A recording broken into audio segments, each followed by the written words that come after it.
Shout out to my nigga Jay Slots. Nobody know how pure you are, His but new you. record is called Karma. Jay Slots. What's good, homie? God got me. That's Right. cause you don't. Yeah. Hey Zay, you don't like this nigga. Chip. Right, he talk a little bit of that talk. Shout out to the homie Jay Slots with the new record called Karma, episode 15, Utep-Two-Step. Bullshit to a side, cause my pride up high. Right. Smoking dank when I drive, feel like I'm riding with God. Where I'm from, motherfucker, you either move or you die. You either do or you die when I'm just trying to survive. Right. From the jungle where they rumble, ain't no humble as lies. So I stay with my guys, and I stay on my grind. Gotta make it for mine, ain't no wasting no time. And he asking why I'm cutting, cause I was waiting in line. See, I was raised by that corner boy, over by them corner boys. Nigga, man, I wanted more, so I posted at that corner store. Hustle hard to get a fucking job. Either that or rob. Well, I did them all. Down for whatever when the shit is called. Name problem, I get it solved. Want the money and I want it all. Front to work and I'ma get it all. Yeah, I do my thing, motherfucker. We ain't the same motherfuckers. You a lame motherfucker. I'm in my lane, motherfucker. Yo, that was the homie Jay Slots. I like that. I got with it. the record Karma right there, man. Make sure y'all tap into the homie Jay Slots. He took a little time off the music, but he's back with his new single called Karma right there, man. This is You Better Not Lie podcast. Yep.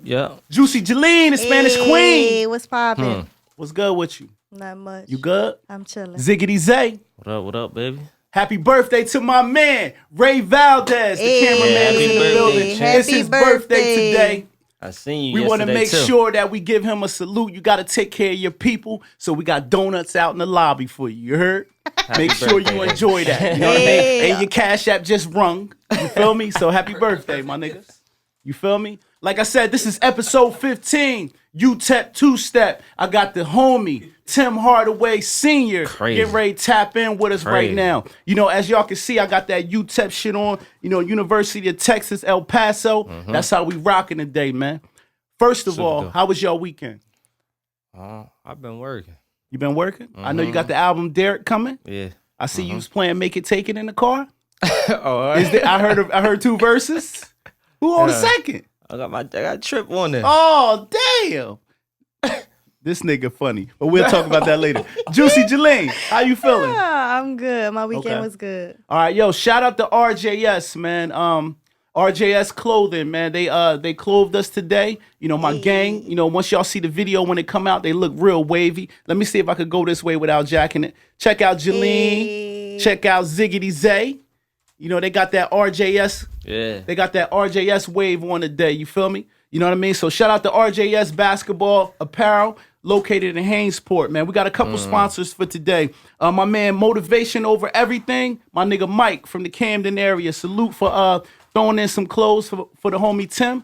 We appreciate that. Also, Antoine Nelson, A.N., the influencer. He tapped in, gave some clothes to Tim Hardaway Sr. today, too. So shout out to my nigga Antoine, a.k.a. Peanut. Also, another sponsor for today's show is La Coup, which is an event service out in the Mount Laurel area. Make sure y'all tap in. I'm going to come back later and talk about what they, you know, what all these sponsors bring to the table. You know what I mean? But we waiting for Tim to get in here, and we're going to talk some basketball today. My nigga Zay, I like this. he a nigga that I like went. this. You play D1 I or like D2? this. Which, D1, champ. D1 all day? D1. okay, double A? Bethune Cookman. Bethune-Cookman, what was your what was two. your, I was you was the the two. 2 guard?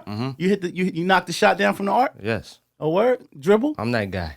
Man, I'm you that got to get in guy. the gym, bro. All right. Because Miz told me that you nice. I'll put And I don't 100 know on if the table. you say that. Let's I'm do telling you. $100. 100 on the table. This is basketball talk today. Any of y'all niggas out there that know Kilogram, Kevin Marshall, y'all know I was short, but I had that motherfucking handle. I used to do started me. off You short. feel Well, me? if y'all play, please invite me. I want to see this. Yeah, and it's going down. We go- It's going to $100.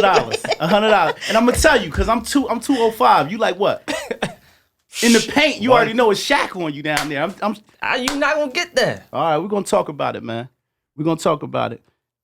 Okay, he said, Mike from Camden, please get at me. I need his contact. What's up, Oil House? Okay, all right.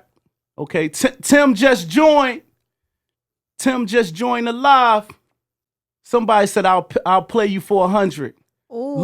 Little JK3Y. All right, listen. I'm gonna tell you right now.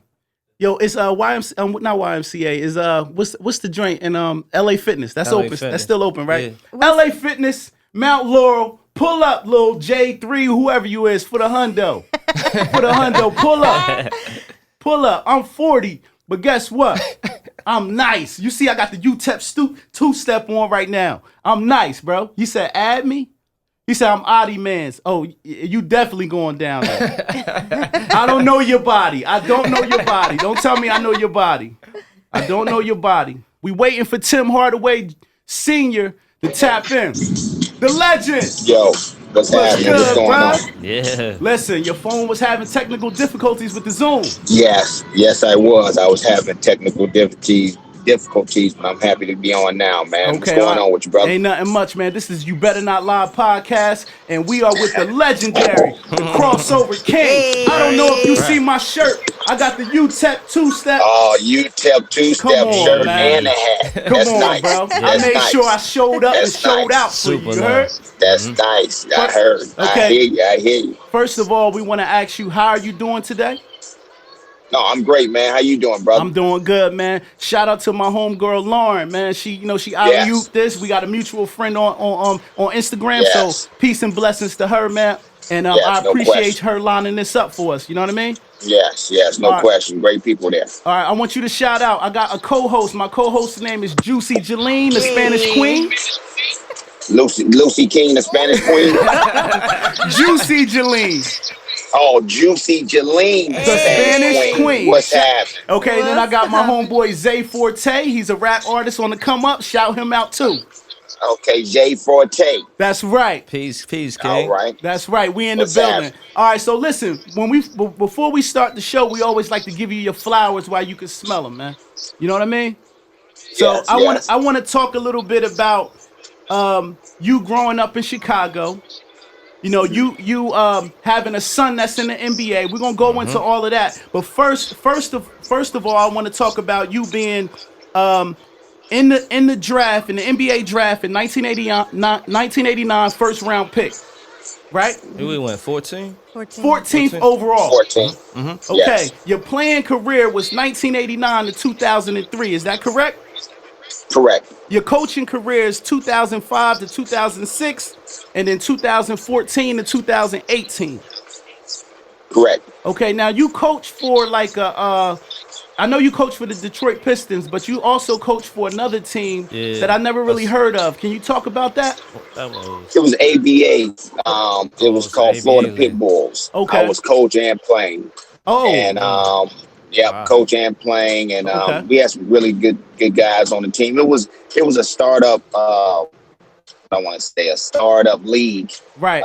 but it was the old NBA was trying to become the new ABA. The old ABA was trying to become the new ABA, and it had some of the same people that started up the old ABA in the 60s and back then. Okay. And we had a lot of good teams. We had a lot of good ball players, ex NBA ball players that played overseas, that played in the NBA, that played in college, and but it just didn't take off the way everybody wanted it to take off. It just wasn't right, and it just didn't take off. So, but yeah, I was coaching and a player, and we had some really good guys. And I just wanted, what I wanted to do, I wanted to show people that it was some good basketball players in Miami. Right. It was some really good ball players in Miami that I wanted to showcase their talent. Okay. All right. So, take me to what was it like growing up in Chicago, and did you have a single Man. parent, or both of your parents was together?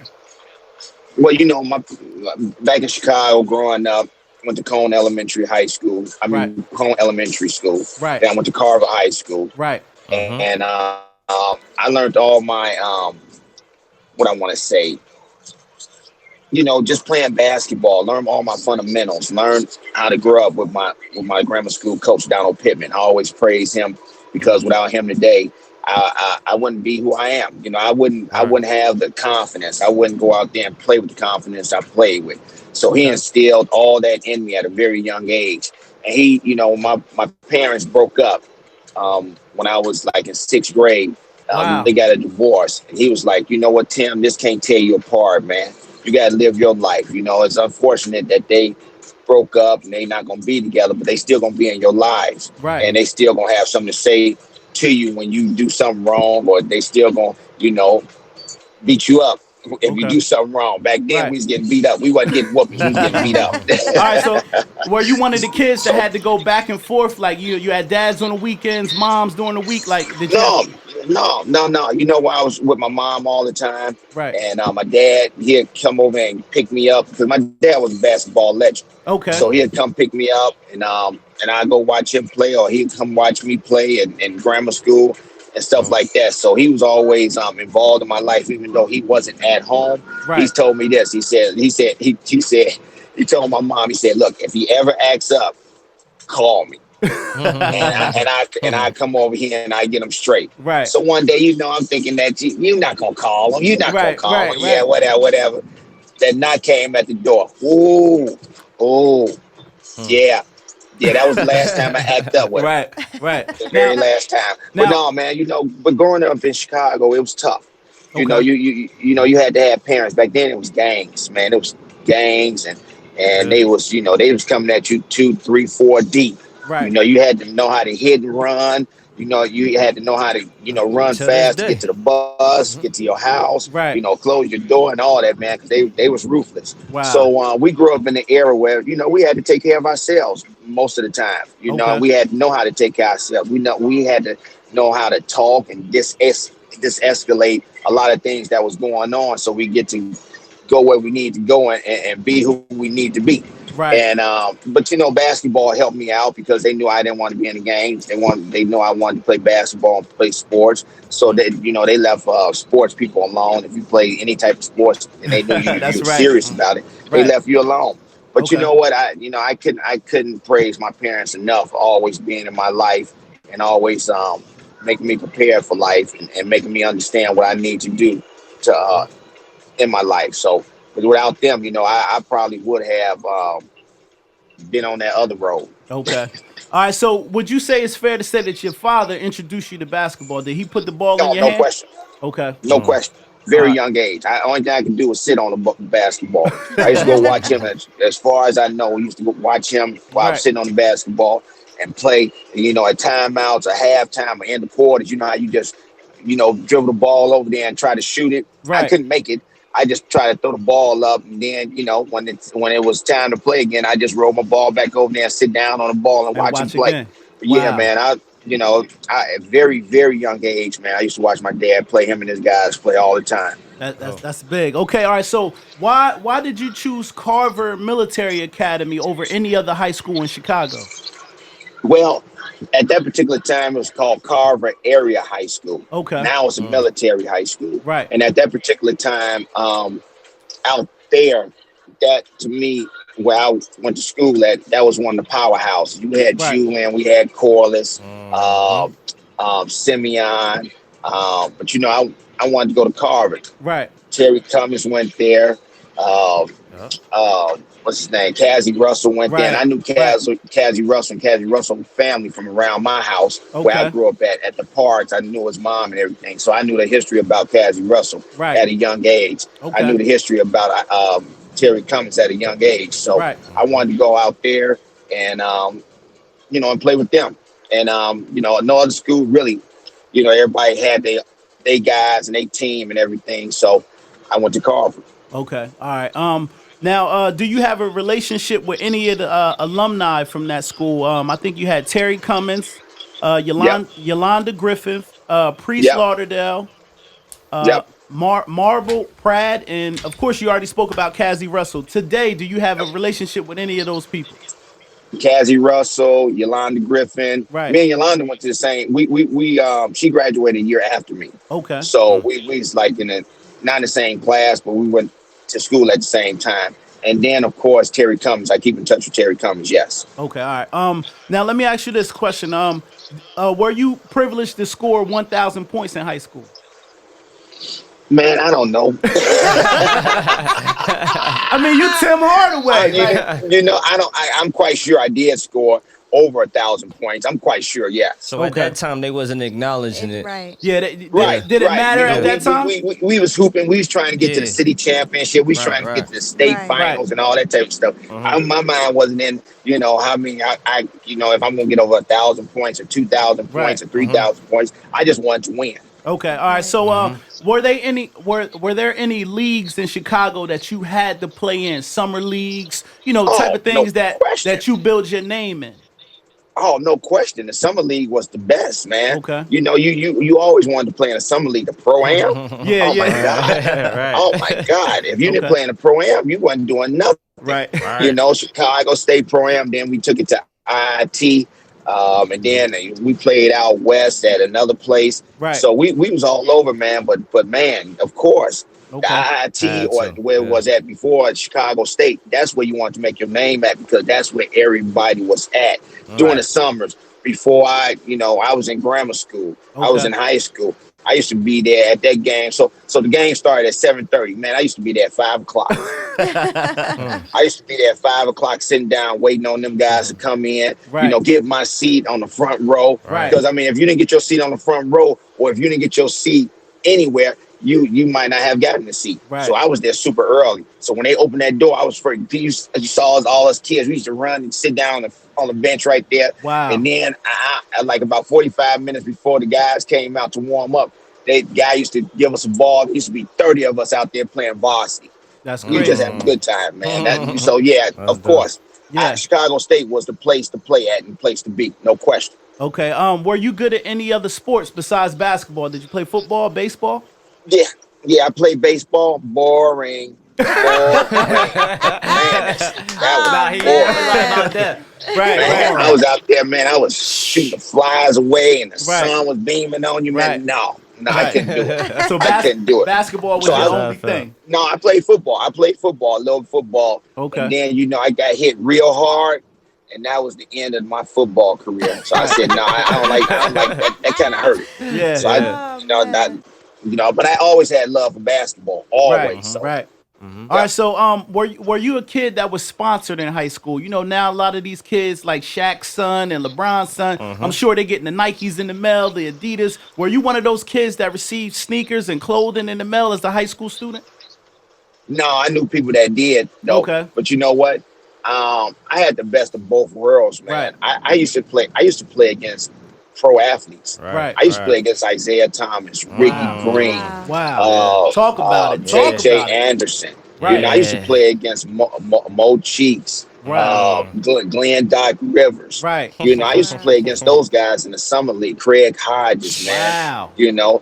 I used to play against those guys. So when I played against them, I didn't need to get sponsored or anything like that. I'm playing against them. I didn't need no gym shoes. Only thing I need to do is just be out there with them and get that knowledge from You was them. already in the They loop when it gave come to me a lot of knowledge, man. It was great. Okay. Well, why did you choose University of Texas? Well, was no Texas other at El options, Paso, not Texas. You said Texas at El Paso. Okay, yeah. All So right. correction, yeah. Yeah, because they people would be like, oh, he didn't go to Texas. See, so I didn't. But I went to Texas El Paso because everybody thought I was short. Everybody didn't think I'd be able to come in and play right away. Everybody didn't think that I was talented enough to play. Illinois, Oklahoma, Virginia. Right. I was just about to ask you who Those else are was three checking. schools, DePaul. Those 3 schools I wanted to go to. But, back then they recruited Rod Strickland at DePaul. Right. Oklahoma had Mookie Blaylock. Right. I remember that. Well, I forget who Virginia had back then. I think it was Bimbo Coles. I'm not for sure. And then they had all my boys went to Illinois. Nick Anderson, Kendall Gill. Wow. All those guys. They went out there to Illinois, so they had their team already. And guy came and was talking to me from Texas El Paso named Russ Bradford. He's from Illinois. Right. And he came and was talking to me, and he was telling me about the whole history of Don Haskins and what he did for the Texas El Paso and how he started 5 blacks in 1966 against Adolph Rupp Kentucky team and went out there and beat them. Okay. And a lot of people didn't know that Nate Archibald at the time, it was called Texas Western. Nate Archibald went there after he went to JUCO. So a lot of people didn't know about that. So it's a lot of history with little guards that Don Haskins had at his school. So yeah, when I found out the history there, I'm like, yeah, that's cool. I want to go there. And I'm gonna tell you this, man. That was the best decision I ever made. Coming from from a city that's like, popping, fast, and then going down there to a small city that is slow. But I'm gonna tell you something, man. I learned a lot. I learned a lot from the people there. They very nice, very sweet, very respectable, very honest. And those people every day, man, they open up their arms to me and welcome me. And I was like, one of the family. So I learned a lot from the people, and I that's like my second home. And I thank them every time I go down there, and every time I'm doing stuff like this, I thank them. Try to big them up. All right. So how was it adjusting being a kid from Chicago? Here you are in the middle of El Paso, whatever it is. Like, how the ladies treating you down there? You this big basketball star on campus coming from Chicago. Here you are in the middle of University of Texas, El Paso. How the ladies treating you down there, man? Well, first of all, I wasn't nothing. I wasn't nothing when I first went. I wasn't nothing, man. I was just coming down there to school. So nobody really, the sophomores, the juniors, and the seniors, they had all that. I had to come in and prove myself. I had to come in and show them that I belong. I had to, establish myself and so everybody can know who I am. Okay. So did you have to red shirt? No, I didn't red shirt. I didn't red shirt. Okay. But after my first year, then, everybody knew who I was. Everybody knew what I could do. I established myself, and I got people to know who I am. So yeah, after my first year, yeah. Okay. Then they know who I was. Okay. All right. So you got Antonio Davis, yes. Nate Tiny Archibald, Jim Bad News Barnes are all UTEP basketball alumni. In a list of Greg Foster. That's right. Yeah. Oh, Greg Foster. I forgot Greg. But then also some NFL football stars like Aaron Jones, Fred Carr, Tony Talbot.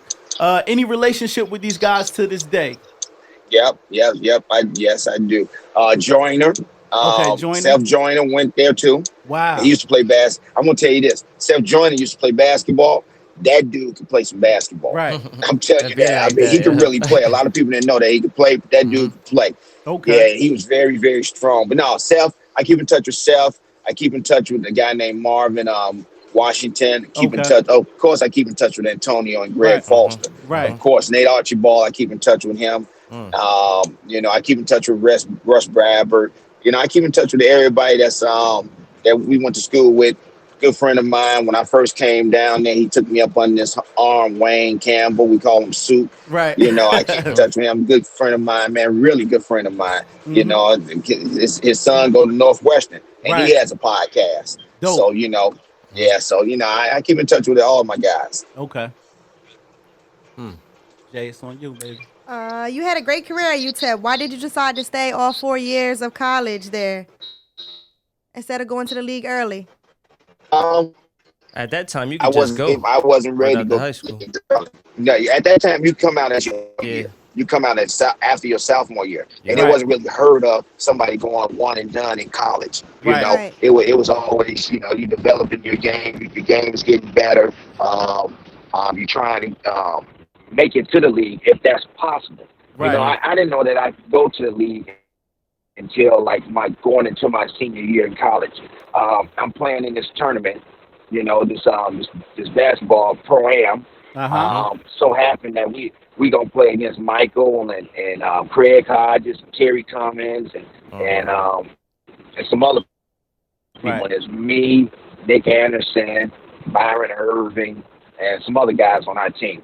And this guy said, "Yeah, MJ coming today.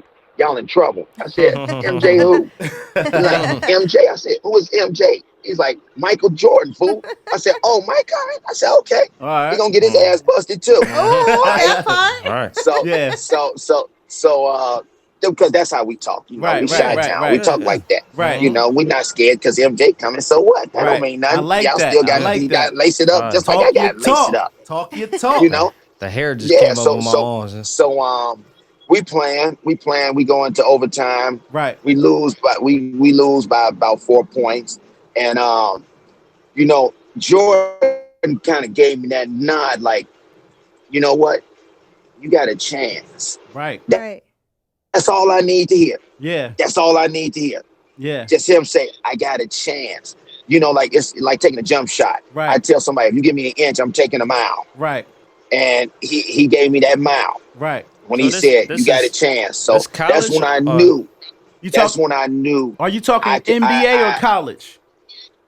When you I'm talking about NBA. Okay, NBA. Okay. I'm talking about. I knew at that particular time when he said that I can go to the NBA and I can make it as an NBA ball player. Right. Okay. And you said Michael Jordan said that to you. So he gave him a nod. Well, that's dope. He said, you got a shot. You got a shot. That's all I need to hear. That's all I need to hear. All right, so why I got you right here, and you had got a little fuzzy, but you clear, and I'm glad you clear right now because I want some smoke. You know what I mean? Who started the crossover? Perfected Well, it? I need Was to know. it you or Allen Iverson? Hey. Come on, man. Allen Iverson carry the ball. I'm not scared to say it. He carries the basketball. That's a carry. In the park, he wouldn't have got away with that. Because Right. the old guys would have been like, yo, Yeah. you can't be dribbling the ball like that. That's a carry. Right. That's a carry, or that's Right. double dribble, or Right. that's traveling. That's deep. You know, Right. you gotta learn how to dribble basketball. They would not have let him do that. Me and Graham Especially in argued about Chicago. this. They would not have they don't care who you were, who you are, they would not have let you get away with that. So I'm gonna tell you this. I'm going back to an old school guy. His name was Archie Clark. Damn. He used to play for the Los Angeles Lakers. Okay, Archie Now- Clark. and now- yeah. So if I don't mention his name, Yeah. he's going to choke me next time he see me, because he always said your crossover was never as good as his. He said, Tim, your crossover was never good as mine.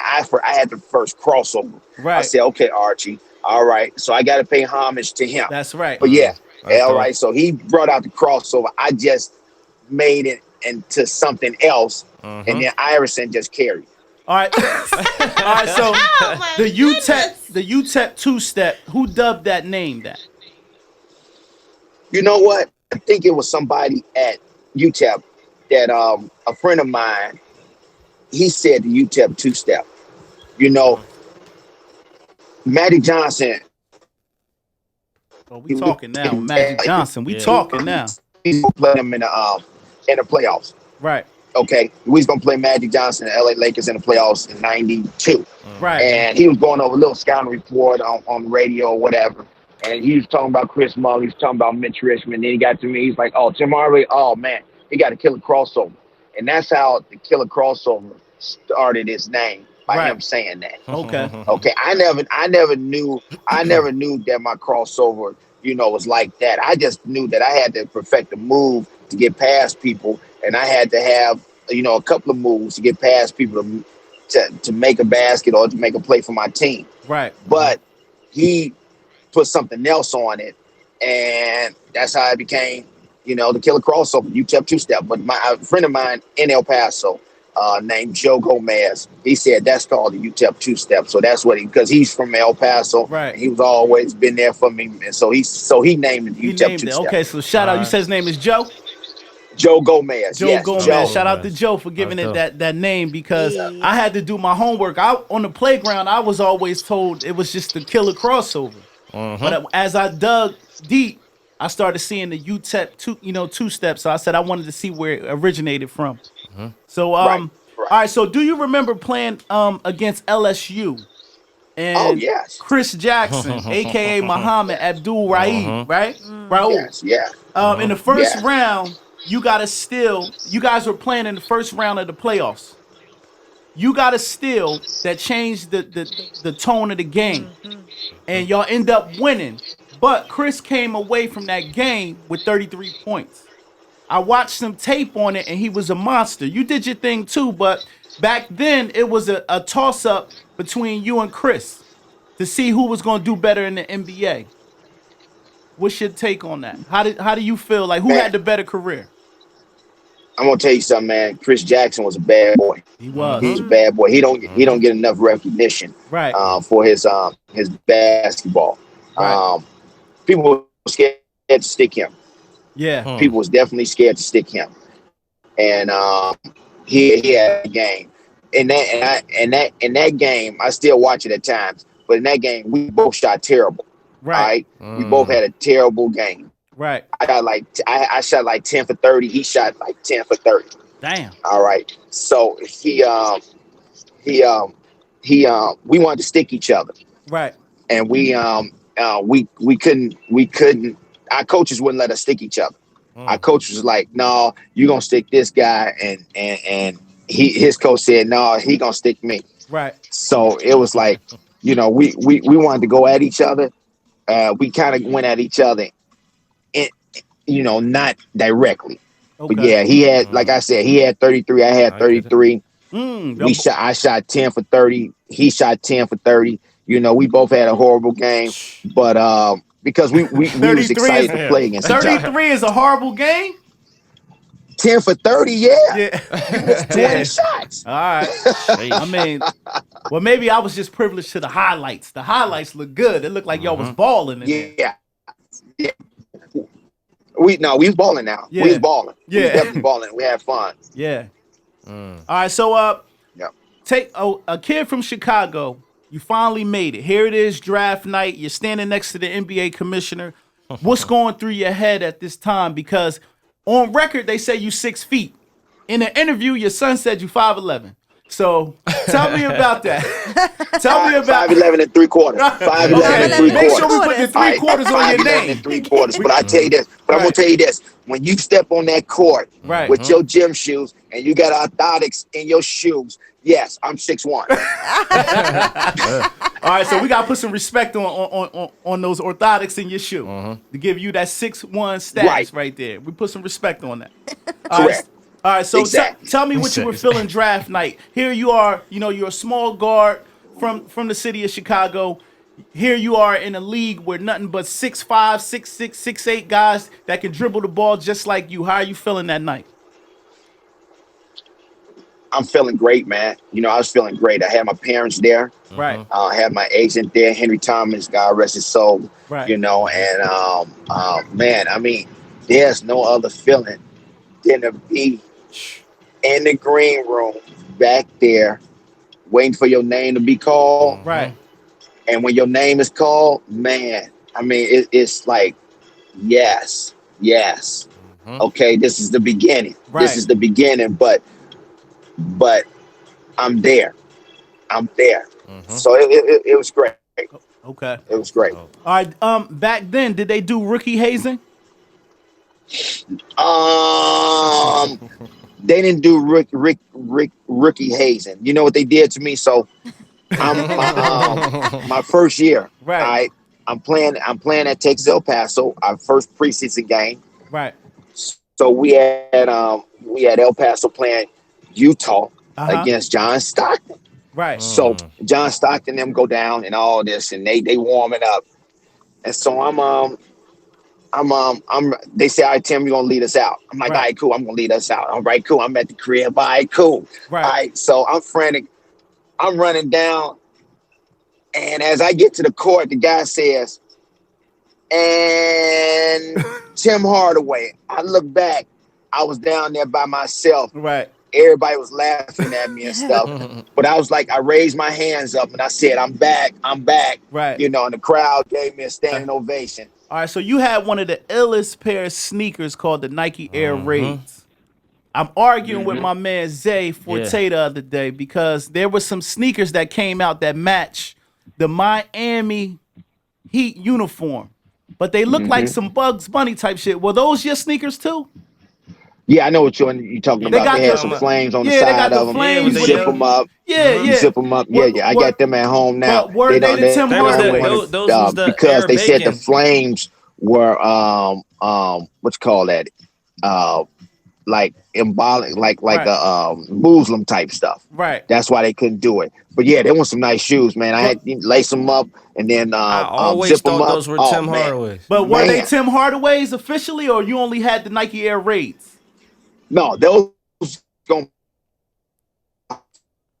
coming out. That was be my signature shoe. But yeah, the Air Raids. Yeah, those definitely my signature shoe. Okay, but the other ones, you said that they were going to come out as your signature shoe, but the NBA blocked it because of the flames? Yeah, but no, not the NBA. The Muslim people, They blocked it because there was some type of Muslim sign on the shoe. Okay. All right. Okay. So they blocked it from happening. Right. Okay. All right. So my Yeah. question is, with the whole the straps that go across that represented the crossover that you came up with, and did Nike come to you, or how did that work? Well, I had it, so I came to Nike. Oh, you I already came- had that shit? I went to That's Nike. dope. Well, Oh, you went- no, it was like we coordinated with each other Okay. to come out with a shoe like that, and then they got Spike Lee to do it. I was gonna say, yeah. What was Spike Lee's tie in that? Because there was a lot of advertising around that. Yeah. with You know Spike Spike Lee, Nike. So You know that he's ma- with that makes Michael sense Jordan, with and with doing all his commercials and confetti everything. and all But that. you know he, they had him do the commercial, and I had a great time, man. You know Right. Spike Lee is he gets you loose, he gets you ready to do the commercial and everything. He wants you to be yourself. Right. You know, he don't want you to be nobody else. He Right. wants you to That's be right. yourself, and that's Right. the way that's why I was so into it. I Okay. got skills. Right. Shooting the ball. He put that charisma and all that stuff in me. So I was like, yeah, all right, cool, let's get it done. Right. Right. So So let me ask you this: to this day, are you still kind of like an ambassador of that, or benefit from those sneakers, or you just kind of like it was a deal and you just moved on, or do you still get them in the No, mail? yeah, I still get stuff in the mail. Okay. I still get stuff, but I'm gonna tell you this though: my son is with Nike and Brand Jordan, Yeah. so we still all in the family. All right. Okay, So that's yeah, dope. they send me some stuff through him. Okay. So yeah. Let me ask you this: what does the number 10 mean to you? Because mine was 21 when I played basketball, but that was my family thing. Let's get it. You're right. To Now me- I'm gonna tell you this, man. So I'm small, right? Right. I was short coming into grammar school. Okay. So I'm they gave me a jersey. They like, oh, what jersey we gonna give them? What type of jersey we gonna give them? So the number 10 jersey was the smallest jersey they had. So This is I classic. had to Yeah. wear. I had to. It could have been another number. It could have been 21. It could have been Right. 22 or whatever. But it was the number 10 was the smallest jersey they had that could fit me. Right. And number 10 was my number from that point in That's sixth crazy. grade. That was my number 10. Damn. Man. That what's funny? That's a good question. I mean, that's a good answer because I just thought it represented something more. But that just happened to be the last shirt in the box. That, Dope. that was the only shirt that could fit me, man. Wow, that's It crazy. was number 10. I'm like, I said, all right, cool. I just wanted to play. I'm just happy to be on the team, man. Right. But that from that point on, I had a really good game that first game, and nobody else could wear it. Right. Everybody say like, "Are we superstitious?" Yes, we are superstitious. Yes, we do on game days. We do everything the same way. Right. So you to ain't one of them imitate people that the game that we played against. Before. Just say if you had 50 one night and you kept them same socks, you ain't wash them. You put them back on, go back in the game. Or you superstitious like that or no? No. Them socks will get washed. It's not the socks. Right. It's not the shoes. Right. It's just, you superstitious. So it's just you just playing. And you think, all right, what did I have to eat that day? Right. Okay, Right. What how did I song did I shower listen that to? day? Yeah. How did I get back and forth to practice that day? Right. Or how did I, at school, what did I eat at school that day? What class did I have that day? Who was I talking to? You try to emanate those same things Right. when you score 50 for the next time you want to play. Right. All right. Okay. So what's different about the NBA's level of playing is at versus college, especially for you, because you seem like you can adapt at any level. But what level was different? Like That's a good going question. into the Preparation. NBA. Okay. Preparation. Explain that. Preparation. You got to be prepared. You got to know your scouting report. You have to know, your team, and what the other team wants to do, and if you put them in a predicament that they don't like to do something, Right. you got to know what they don't like to do. But it's all about preparedness, and it's all about strength. You got to be strong and physical mentally and physically, but really, really mentally to go out there and to play 82 games plus a year, and a lot of these guys, they start, getting injured or start running in mud, but that's going to happen because you practicing and you never played 82 games in a whole year. That's true. So, but it's all about preparation, and it's all about mental state of mind, because there's going to be a lot of mental stuff going on, with your teammates, with your coach, with, referees. You got to know how to conduct yourself. You got to know how to take a lot of stuff, but it's all about the mental preparation. If you're mentally prepared to go out there and play each and every game, it's going to be hard to. And then you got to deal with your parents. You got to deal with your friends. You got to deal with the media. It's a lot of things you got to do. It's all about mental. Right. Was it more like aggressive in college or the NBA? Which one was easier? What was easier? Man, college. I think college is much more easier because you don't have no bills to pay. You living in the dorm. You going to class. You really don't have nothing to worry about. When you get to the NBA, you got everything to worry about. You got to worry about your money. You got what kind of car I'm gonna get. How I'm gonna take care of my parents if they need something. It's a lot going on when you start making money. A whole hell of a lot. So that you got to have some good people around you. That's going to be really good to you and understand what you need to do. Yeah. Right. Okay. So did traveling and shuffling between teams take a toll on you mentally and physically? Oh yeah, traveling. Oh, no question. Back then, before we got our own plane, we used to go on commercial. Okay. You used to get up early in the morning and catch a flight. So if you get through playing at 12 midnight, you might have to get up at 4 a.m. to go catch a flight to the next city and play that next night. Right. So so now it's much way easier now, man. Right. It's way easier. Right. Where you just go out here and you get on a flight, they take you to your flight, you get on, you got meals and everything. But it's like I said, it's mental preparation, because you got to get ready for the next game. And now with COVID, man, it's a lot of stuff going on now. So I feel bad for these guys, because they got the COVID. They got to get tested every other day. They got to go to practice. They can't go nowhere. They got to be in the house, because you don't want to put yourself in jeopardy and then put your teammates in jeopardy or whoever in jeopardy. So it's a lot of stuff going on now. That's why I say it's about the mental state of your mind right now, and who is mentally prepared for stuff like this. And and I say whoever's prepared for that is gonna get over in the long run. That's they gonna help their team make it to that next level. Okay. All right. So I was watching some film this weekend, and I noticed in a game in 1996. I'm watching this film because I was a heavy Bulls fan. I did love Golden State. I'm not gonna lie, you was my guy. And you picked Michael Jordan in this game in 1996. With ease. Yeah. There was no fear in your face. You went up against him, picked him.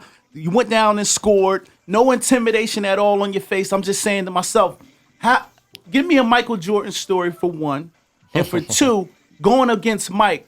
How do you go on the court with no fear against, technically the best basketball player in the world? Well, that comes from playing in Chicago. Right. Playing in Chicago prepares you to play against anybody in the world. Okay. We are prepared to play against anybody. We don't care who you are. Michael Jordan, Kareem Abdul-Jabbar, Magic Johnson, whoever you are. Yeah, we gonna take that challenge and take it to that next level. Right. That's the way we are from Chicago. We always gonna take that challenge. So we're never scared of nobody when we going against somebody. Okay. That's just our mentality. That's how we grew up. Right. That's how we was brought up. I like that. All right. Secondly, crazy Mike story. All right, yeah, I'm about to tell you the Mike story. So check this out. So we both on the All-Star team. Right. His last All-Star game. I don't know if you saw The Last Dance. Yeah, I seen it. Of course. Yeah, we was at the All-Star game and all that type of stuff. Right. And so, I was like, I walk in, I'm looking for my locker, and it's like, oh, you right there. And I look, right next to me is Michael Jordan. I said, who in the hell did this? They was like, we thought you wanted to be by. I said, why did anybody think I would want to be by Michael Jordan? Because you're not gonna be able to get dressed. Right. Okay, it's gonna be it's gonna be 100 media people That's right true. there. That's true. That's true. So happened he went out there, got a triple double, got the MVP. Right. I come back, and he started laughing. He started laughing when I get out the shower. He started laughing. He said, "That's what you get for sitting by me." I had to go over there, and he was a jokester too. Right, he was a real jokester too. Yeah. I couldn't get dressed, so I had to pick up all my stuff, take it to another room to get dressed because I couldn't even get to my locker. I was like, hold on, wait, stop everything. Wow, stop. He's like, what, Tim? I said, you got to stop. I got to get to my locker. Right. So I finally got to my locker, got my stuff, and left. But no, man, Mike, I'm telling you this, man. Mike, coolest guy, man. Okay. Always love playing against him. Always love hanging out with him, and just talking to him and chirping it up with him and stuff like that. He always treated me well, always. So we always been cool. All right, salute to the GOAT, man. Another question is, name some of your toughest opponents. Just a couple names you could throw out there in the NBA. Yeah. I'm gonna give you three. All right. Of course, Gary Payton. The Glove. The Glove. I was nicknamed the Glove coming up as a young nigga. I'm excited. I was nicknamed because I was short, dark skinned with the baldy. So they called me the Glove. All right, they called you the Glove. They called me. Look at you. I used to clap. Look.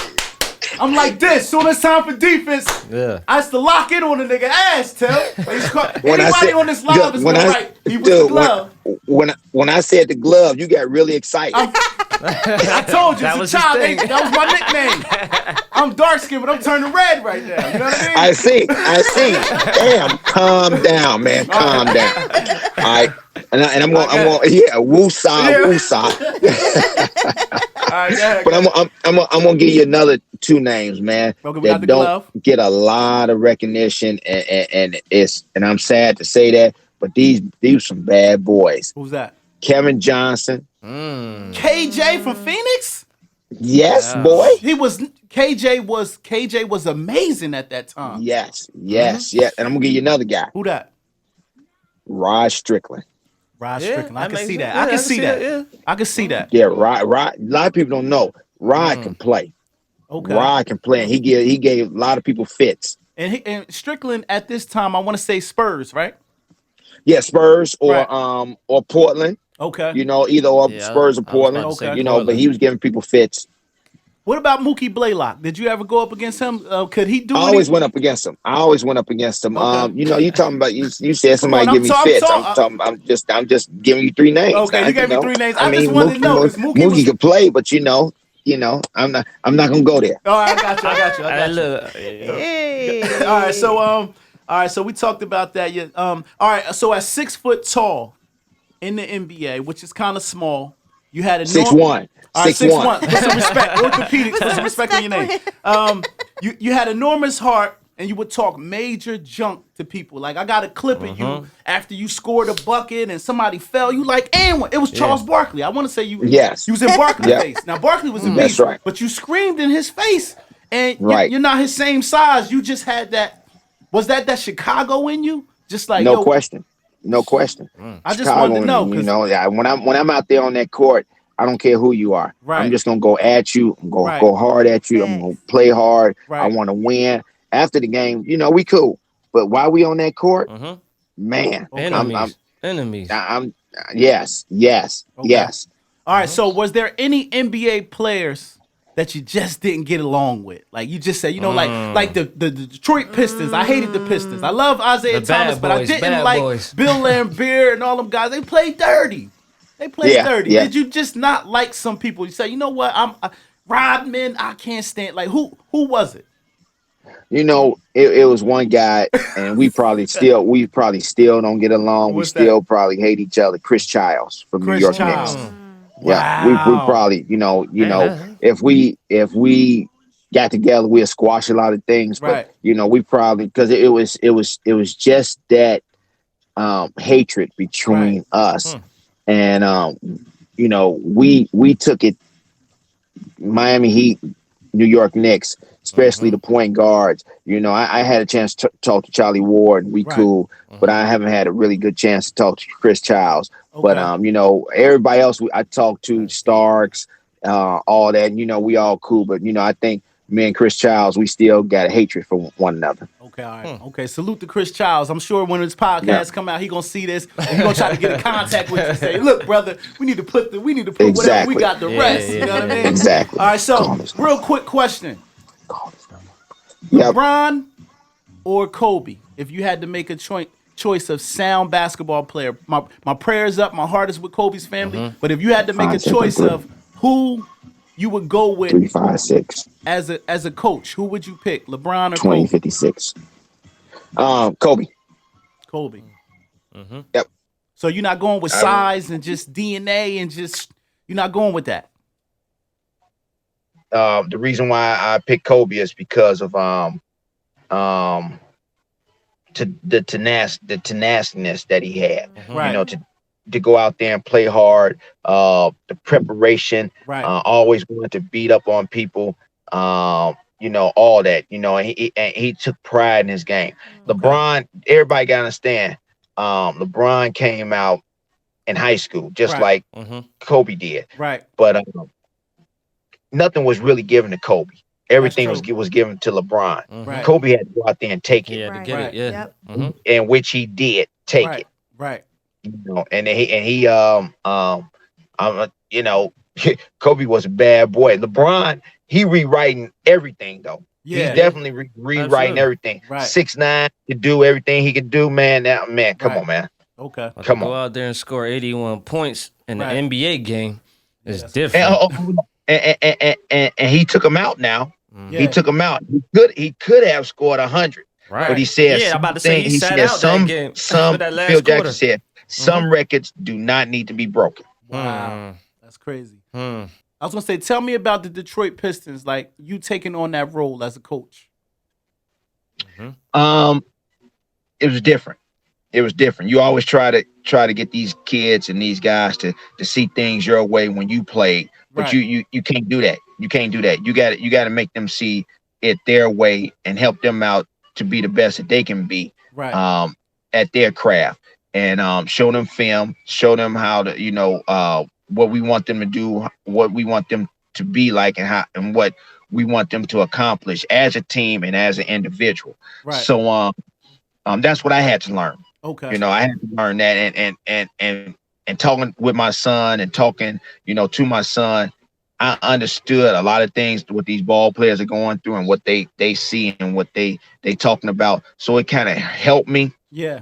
But you know, but being there and playing, I mean, and coaching it right there, you know, that's what you know, that's what I had to get together, had to because get used it to. was kind of tough. But yeah, Okay. but man, it's a tough business. Watching film, preparing these guys to play, and you know, from one game to the next game to the next game. That's Right. tough. So- And you got to get their mind prepared for each game and what we want to do, because each game, unless you playing in the playoffs, is totally different. Okay. All right. My next question is I was watching some film on your son over the weekend as well, and I remember your son told a story. You know what I mean? Because we're gonna segue into your coaching skills and see if you know your patience level. And your son told a funny story on a podcast. He said one time he played in a tournament in Florida, and he said he stunk it up in Florida. He said, but the problem is you and your wife, y'all had rented out these vans and bought all the kids from the neighborhood and drove way down there. And you told him on the way back, you said, nigga, don't you ask me and your mom to come down to no more tournaments Stank the shit because up. you stumped this shit up. If you ain't going to play basketball with 100% integrity and the way you need to play it, don't waste my time. I'm not coming to no more. So I remember that conversation. that let me know what type of coach you were for the Pistons. You was hard-nosed, right? Right. So your son right. said after that game that when he stunk it up, he never looked at basketball the same that day. He always went on the floor and tried to give it 100%. So he credits that tough love to you. He said the way you handle him in that van, he knew. He said, I can't play with my dad's legacy like this no more. I got to go down there and really take it serious. And he said, ever since then, I've been a dog on the court. So I wanted to tell you about that conversation. What brought that out of you on that ride home? I told him, don't be wasting my motherfucking time. I was trying to go to PG version. I did the PG. That's what I told him. I said, yeah, you playing like that. You wasting my motherfucking time, wasting my money, wasting my gas money, and all this and all that. Right. And you stinking up the gym like that. Right. I said, you need to really check yourself and make sure that you want to play this game the way you want to play it and hard I want you to play it. If not, you need to check your ass out. Right. And let's do something else. Damn. So did you have that type of training from your dad? Did he deal with you like that with the game of basketball? Yeah. He said if you're not gonna go out there and play the way you're supposed to play, there's no need for you to go out there and play. Damn. Sit your ass down. Go do something else. But if you're gonna play this game, you're gonna play it. Okay. You know, don't be out here BSing. You know, people come out here to play hard. Right. Yep. Right. All right. So my next question is did you put your son, because a lot of people feel like this, NBA kids have privilege over regular smuggler kids growing up in the hood. Like you may have the top of the line basketball camps calling you to get your son in over the summer. What was his type of training? Like what type of intense training did you prepare him for to get to the NBA? Just regular training, you know, just going out there, dribbling, shooting, keeping your skills together. Nothing crazy. No five-star? He in high school. You know, we played 5-on-5. Okay. He was always on my team. I always had people set picks for him. I always gave him the basketball, tell him to go at your man. I always had the hardest guy stick him. Right. You know, so learn how to play, learn how to dribble, learn how to get to the rim, you know. So yeah. He had to learn just like I had to learn when I was growing up. But I think without that would have hurt him. So, you know, he needed that. He needed me to be there to have him on my team so he could play and understand how to play and understand how to use his talents and take him to that next level. So yeah, I was right there with him, and I always had him on my team. We played 5-on-5. And I'm gonna tell you this story here. Yeah. So we right before we gonna play 5-on-5, we playing 1-on-1. So he crossed me over, right? Right. So I said, oh shit, he think he gonna dunk on me. Right. That's what went through my mind. I said, oh shit, I can't let him dunk on me, and not in front of company either. Yeah. Right. So I turned around, I sprinted from the free throw line to the basket, and I fouled really hard. And I said, you know what? We can't play no more.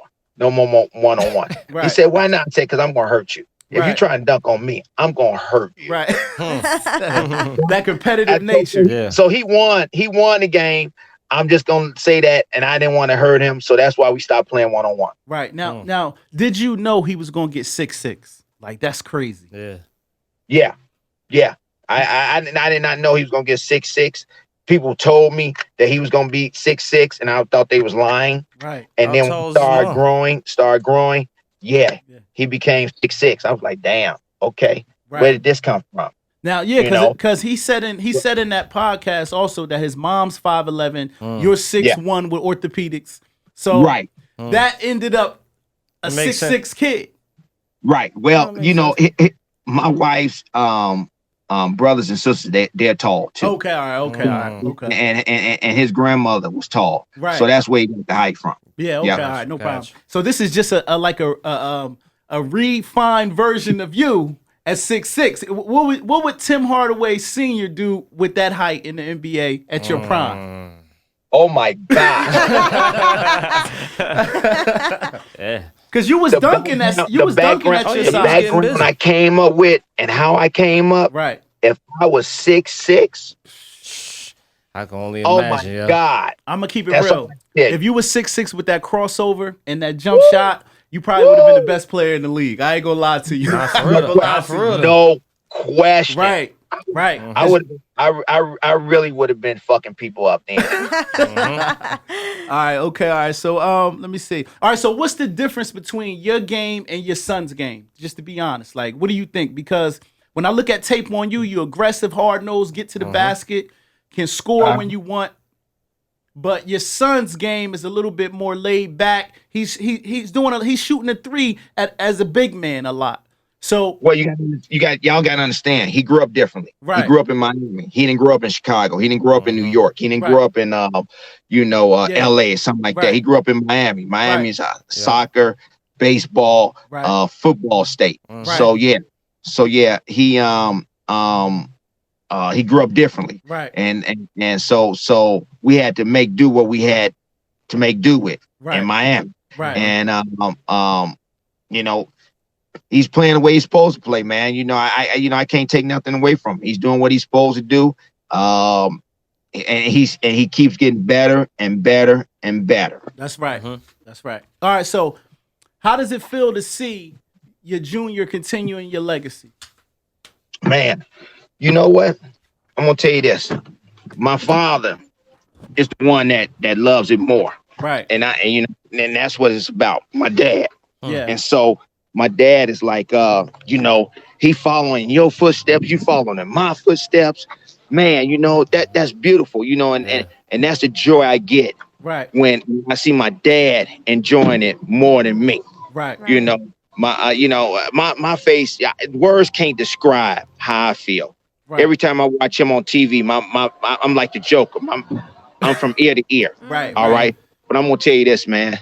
When I see my dad light up, when I see, my mom light up, and I see all, his sisters light up, that's what's enjoyable to me. Okay. That's what I do. All right, and the last question, and then you can go, is tell me about Dream Dribble real quick.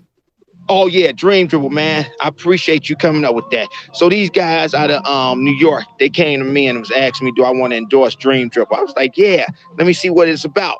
All right. So it's a device, man, where you can go inside and just dribble inside without making no noise. Okay. Right. No noise at all. I was like, man, what is this? So the guy showed it to me. And then when he sent it to me, I started dribbling on it. I was like, man, this would be great for kids, especially when it's cold outside. They can't go outside, or it's winter and they can't go out there and work on their game. They can work on this Dream Dribble and dribble with repetition, get down in the stands, and look up front, look in front of them. And so Dream Dribble is, man, it's one of the best devices that a kid could ever have.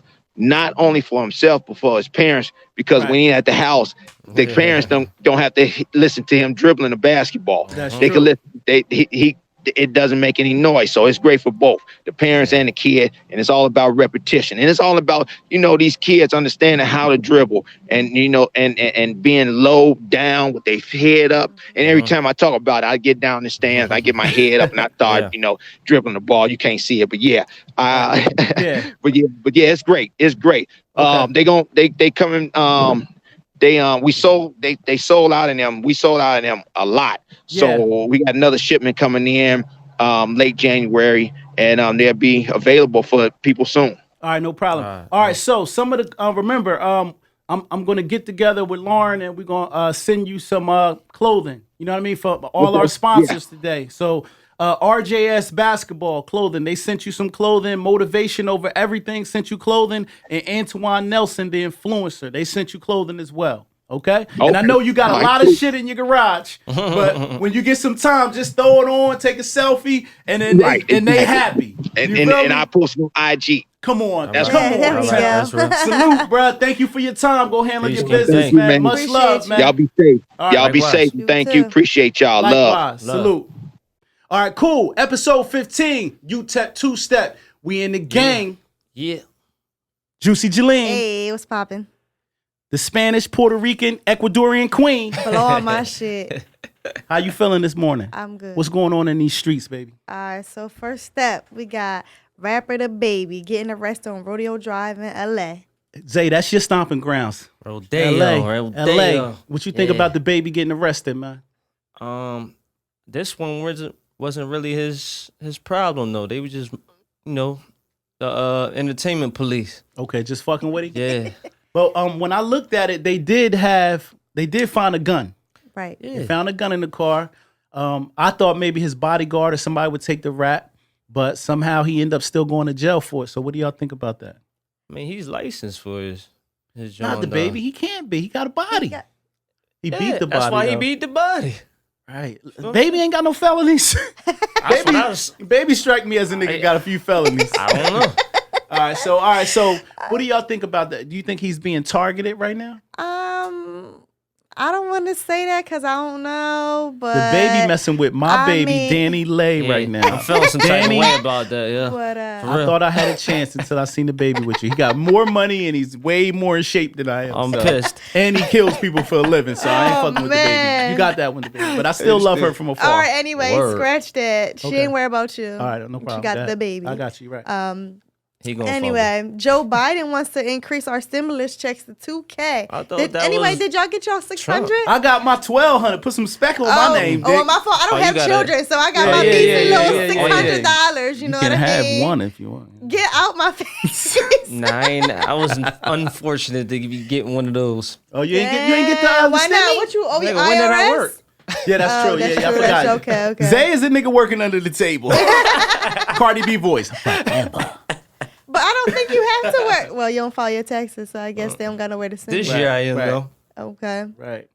All right, so what else is going on in the news, Juicy Let's Jalene? see. Lil Wayne sold Drake's and Nicki's masters back to the record label for $100 million because he getting ready to go to I jail. don't Zay, know how real that is. I want you to talk about that, man. Okay. Talk about this whole thing with Wayne giving up the masters. I mean, my thing is this. Wayne is the CEO of Young Money. Right. So him going back to say, okay, $100 million, here's Nicki's, Drake's, and my catalog. Fuck it. But we do know Wayne's turning in. Do you think that's the motivation factor for that?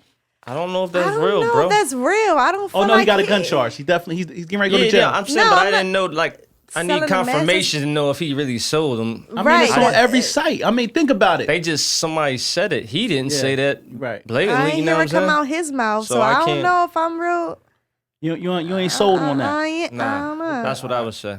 All right. Well, anyway, I think Wayne is actually. I think he did it because I know if I'm facing my second gun charge, which can put me in jail for at least All the way up a there. minimum of 10 years, and it's Corona time. Everybody niggas ain't doing shows. Yeah, that's true. So if I can get $100 million, because I know I'm going away for 5 years, and I got Yeah, 5, 6, but that was 7 the only kids. thing I would Right. take from it was because of the Corona thing and everybody Right. ain't no making chicken like that. Right. But like I said, I just don't know if it was real all the way. Okay, all right, so we're gonna do a little bit more due diligence on it and find out if it's legit. I've seen it on some credible blogs that say that it's legit, that he already sold it for Yeah, I $100 seen million. it. I seen it too. Yeah. All right. Anything else in the news? Nah, that's a wrap. That's it. That's all we got. That's all we got. Juicy Jalene, no That's more it. gossip. Nope.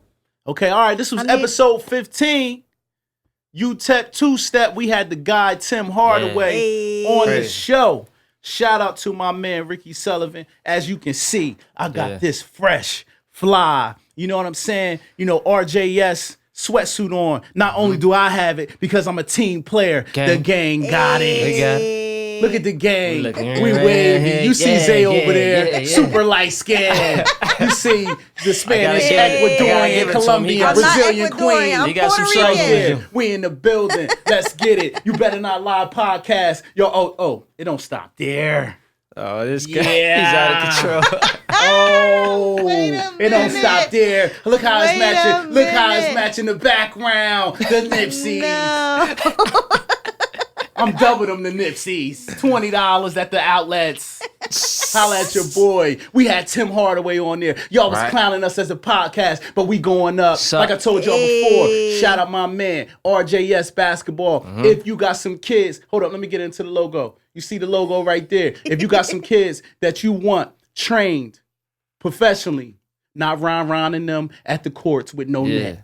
He got his own facility in Hainesport. Hit my man Ricky up. You feel me? He sponsored this event today. Got us looking real wavy. Juicy Jalene. Hey. This is episode 15, Utep-Two-Step, and we out of here. Right. Gang shit. That's all we involved in. Gang shit. Come indict us. That's right. We got real jobs. Real job gang. Let's get it.